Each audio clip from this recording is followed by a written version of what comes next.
Bienvenidos a Global Macro en Español, un podcast creado exclusivamente para impactar tu curva de aprendizaje en los mercados de capitales. Traído a ustedes gracias a Kaplan, Battlefield, Ideal Ratings, Kaya y The Hedge Fund Association. Hola, ¿cómo están? ¿Cómo les va? Buenos días. Hoy venimos nuevamente cargados con excelente energía y espero que ya estén planeando su cena de Navidad, porque para nosotros los latinos eso es un evento muy importante. Fíjense ustedes, hoy es jueves 22 de diciembre del año 2022 y aquí vamos realmente cargados de una cantidad de noticias que nos ponen a pensar. Fíjense ustedes, yo voy a volver a repetirles y me gustaría que lo transfirieran a todos sus amigos y a aquellos que conocen de finanzas, que tengan mucho cuidado nuevamente con sus custodios. Aquellos bancos que están fuera de ciertas jurisdicciones, sobre todo para quienes me escuchan fuera de los Estados Unidos, porque en los Estados Unidos hay cierto nivel de protección con respecto al dinero que está en los bancos, pero me gustaría que le prestaran atención producto de algo que estuvimos analizando y que probablemente tiene lógica. Fíjense ustedes, hoy vamos a hablar del sector turístico, del sector de automóviles, de algo que nos llama la atención que empieza a formar parte de la narrativa con respecto al problema del COVID en China, de otra cosa que ustedes deben aprender, que es algo que sucede semanalmente y se denomina en inglés los weekly claims. Ya les voy a explicar qué es. ¿Qué sucede en el mercado del Bitcoin con las últimas noticias de lo que pasa en la saga de la novela de FTX? Y también algunas estadísticas que también nos llaman la atención con respecto al mercado de bienes y raíces. Fíjense bien, en el sector turístico, como ustedes saben, todo apunta a que pudiésemos tener una recesión en el 2023. Sin embargo, hay que analizar estas cuatro realidades. Una, Carnival Cruise, que es una de las líneas de crucero que desde el punto de vista financiero estaba bastante mal. Como ustedes saben, dio resultados corporativos el día de ayer y dice que la demanda de gente reservando para seguir viajando 2023 y 2024 y 2025 es enorme. La otra compañía que es pública, que por cierto le hago un poco de propaganda porque como ustedes saben a mí me encanta el esquí en la nieve, es una compañía que se llama Vail Resorts y que tiene una cantidad de resorts de esquís alrededor de los Estados Unidos y el mundo entero. Ellos también dicen que su pronóstico de reservaciones para la temporada de esquí que comenzó hace unas semanas atrás y que termina más o menos en la Semana Santa del 2023 sigue siendo muy firme. También con respecto a las líneas aéreas, nosotros tenemos que ellas están reportando que siguen teniendo una habilidad de tener reservaciones más que proporcional, y una cadena de hoteles que se llama Park Hotel también anuncia que obviamente sus reservaciones siguen subiendo. Entonces es muy importante y la pregunta es, ¿por qué nos importa? Bueno, porque se sigue viendo que en ese sector hay un sobre recalentamiento y eso nos interesa porque de allí viene lo que puede hacer la Reserva Federal, que de todas quiere bajar la inflación, cosa que no sucede con un recalentamiento en este sector. Otra de las cosas, el sector de automóviles. Fíjense ustedes, una compañía importantísima, por lo menos aquí en los Estados Unidos, de venta de carros usados que cotizan en la bolsa, que se llama CarMax. Los que han ido a Miami probablemente han visto una cerca de lo que se llama el International Mall y en Fort Lauderdale, y está por todos los Estados Unidos. Bueno, mire, está bastante mal. Fíjense ustedes, diferente al sector que tenemos nosotros en la parte turística, el sector de automóviles está muy mal. Para que tengan una idea, la facturación cayó 23% con respecto al año pasado. Ellos reportaron esta mañanita, a las 6:50 de la mañana salieron sus resultados hora del este de los Estados Unidos.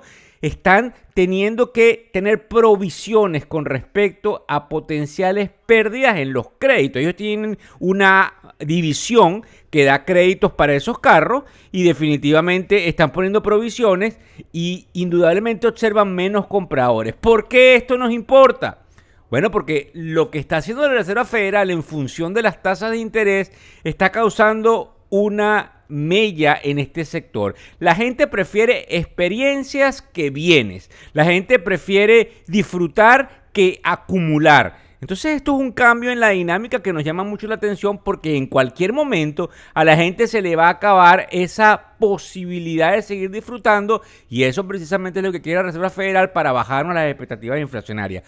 Otra cosa que no es tan positiva es el hecho de que en China ya empiezan algunos a decir que producto de la hecatombe, la cual ni siquiera sabemos en Occidente porque todo está totalmente controlado por el régimen chino, pudiese dar pie a una nueva variante que pudiese ser sumamente peligrosa y pudiese arropar al mundo entero. Eso nos llama mucho la atención porque, como ustedes saben, producto de este proceso de mutación en cuanto al COVID, hemos tenido varias variantes. La Omicron no fue tan fuerte, sigue dando aquí en los Estados Unidos y en Europa. Pero es interesante lo que estos científicos traen a colación porque, recuérdense, estamos hablando de más de 1.000 millones de habitantes en China, donde si tan solo, siguiendo las estadísticas, cayesen en términos letales, es decir, pudiesen fallecer el 2%, estaríamos hablando de 20 millones de chinos. Para que ustedes tengan una idea, nosotros tenemos alrededor del 6 y tantos millones de, lamentablemente, fallecidos por COVID. ¿Ustedes se imaginan que pudiésemos llegar a triplicar esa cifra? Eso sería una hecatombe, y si esto se convierte en una situación que puede dominar nuevamente los titulares, definitivamente es algo que no quisiéramos que suceda. En el caso de lo que yo les explicaba ahí arriba con respecto al Weekly Claims, estos son unas estadísticas que salen semanalmente, por eso se llama Weekly Claims, que básicamente es claims, es lo que yo participa, ávidamente reclamo. Y cuando yo reclamo semanalmente, lo que se refiere indicador es cuánta gente está pidiendo seguro de desempleo. ¿Por qué es importante? Porque para que nosotros podamos bajar la inflación desde el punto de vista macroeconómico, lo que uno estudia en los libros es que usted tiene que tratar de retirar dinero circulante. Y obviamente una de las formas muy dolorosas es incentivar el desempleo, porque entonces la gente se queda sin dinero, la gente empieza a tener miedo y las expectativas cambian. Pues resulta que se mide esa cantidad de weekly claims que hay, valga la redundancia, semanalmente, para saber por dónde está la gente pidiendo pues su chequecito de ayuda. No es así. Resulta que el weekly claim está muy bajo y eso nos importa nuevamente. Siempre todas las noticias que damos es ¿por qué me importa, Víctor? Porque a la Reserva Federal le falta mucho por hacer. Tiene un sector turístico recalentado, está bien, tiene un sector de automóviles por allí bajando, tiene un problema con el empleo porque no hay trabajadores. De hecho, el presidente de la Reserva Federal dice que se dirigió al Congreso pidiéndole que legalice ciertos procesos migratorios porque necesitamos trabajadores. No solamente la gente que viene por la frontera, la gente latina, sino otra cantidad de cosas que debería el Congreso tomar en cuenta. Ahora bien, a lo que yo iba en el principio con respecto a que tengan mucho dinero con su custodio. La teoría dice que cuando todo esto sucede, la Reserva Federal puede crear a propósito una crisis de liquidez. Significa que algunas compañías no tengan acceso al crédito desde un punto de vista fácil y eso genera un colapso. ¿Quiénes pueden ser los perjudicados en este proceso? Algunas compañías del sector financiero que no estén sólidas. Y por eso yo les estoy pidiendo prácticamente a gritos que les digan a sus compañeros que revisen dónde están sus portafolios. Con respecto a la saga del Bitcoin, como le decimos nosotros ahora a la novela de esta compañía que se llama FTX, ayer llegó a los Estados Unidos por un proceso de extradición ya más o menos negociado.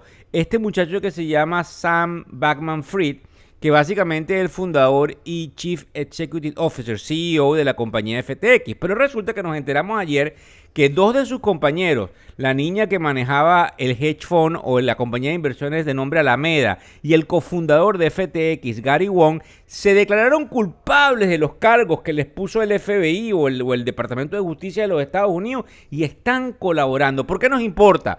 Bueno, porque definitivamente se abre una caja de Pandora donde hay unas investigaciones importantísimas que le van a dar pie al proceso de regulación de la empresa de los criptos, porque al haber esa investigación, tengan ustedes una idea de lo que sucede ahí, nos vamos a dar cuenta cuáles son los sinsabores y los huecos que hay en este tipo de compañías para poder ponerle, una especie de legislación importante al sector de las criptomonedas. La otra parte que me llama mucho la atención es el hecho de que no es un secreto que durante la pandemia los precios de las viviendas subieron considerablemente. Suben porque hay más compradores, pero resulta que estos compradores estaban en cierto nivel desde el punto de vista de edad. Era lo que se llaman los millennials, pero resulta que hay un artículo que sale en el Washington Post que básicamente escribe un señor de nombre Neil Hope. Eso no es lo importante. Lo importante es que él está viendo una migración de la edad mediante la cual la gente es dueña de casa. Esa edad pasa en el 2021 de 45 años, que más o menos la edad promedio en la cual la gente compra una casa, a 53 años. ¿Positivo? Para nada. Resulta que estás observando que a la gente le está costando más independizarse, producto de lo que está sucediendo, pero es que eso no es el problema. El problema es que esto nunca ha pasado tan abruptamente en la sociedad americana. ¿Y por qué nos importa? Bueno, porque probablemente algunos de ustedes me están escuchando y dicen, ¿cuál es el sector al cual yo debo tratar de poner publicidad si voy a vender mi casa? Obviamente a esa masa de gente que ha podido acumular a lo largo de una cantidad de años de trabajo para poder comprarla. ¿Qué están haciendo los mercados a esta hora? Que son alrededor de las 9:43 horas del este de los Estados Unidos. Bueno, para que ustedes tengan una idea, el Bitcoin está en alrededor de los 16.688. Otra de las cosas interesantes es el bono a 10 años que, como yo siempre les digo, marca la tasa 3.677. En el caso del pre-market, ya nosotros abrimos, lamentablemente, el mercado de los Estados Unidos cayendo 341. Yo he estado tratando de darle cuerda al rally de Santa Claus. Lo veo muy complicado. Definitivamente, a un día y medio de la Navidad, desde el punto de vista de días hábiles, aquí no hay nada que hacer. Aquí no hay Santa Claus. Es muy complicado que esto sea. Y acaba de ser una noticia para los que les gusta el fútbol americano, que la compañía de DirecTV perdió los derechos del fútbol americano y quien la ha ganado nada más y nada menos que negocia con la NFL es la gran compañía Google, y a través de la plataforma de YouTube vamos a poder observar todos los juegos de la temporada de fútbol americano en un acuerdo multianual que hizo esta federación con la gran compañía Google. Muchas gracias por seguirnos. Mañana tenemos más información. No se aparten de las redes sociales, síganos y definitivamente aprendan lo más que puedan de algo que los afecta directa o indirectamente. Muchísimas gracias por su atención. El podcast Global Macro y de Factores Económicos ofrece una visión global de los mercados de valores, y dicho análisis es producto de la compilación traída por diferentes fuentes de investigación de mercados institucionales. Por motivos y declaración regulatoria, este podcast no debe ser interpretado como una recomendación precisa en inversiones, bien sea en productos y o vehículos financieros. Y además, sugerimos consultar con su respectivo asesor particular de inversiones o su equivalente en caso de suscitarse cualquier duda que pudiese derivarse de nuestra fuente informativa. Este podcast es narrado por Víctor Hugo Rodríguez, quien es un conocido profesor y comunicador financiero, cofundador de la plataforma educativa ilafin.com. Muchas gracias.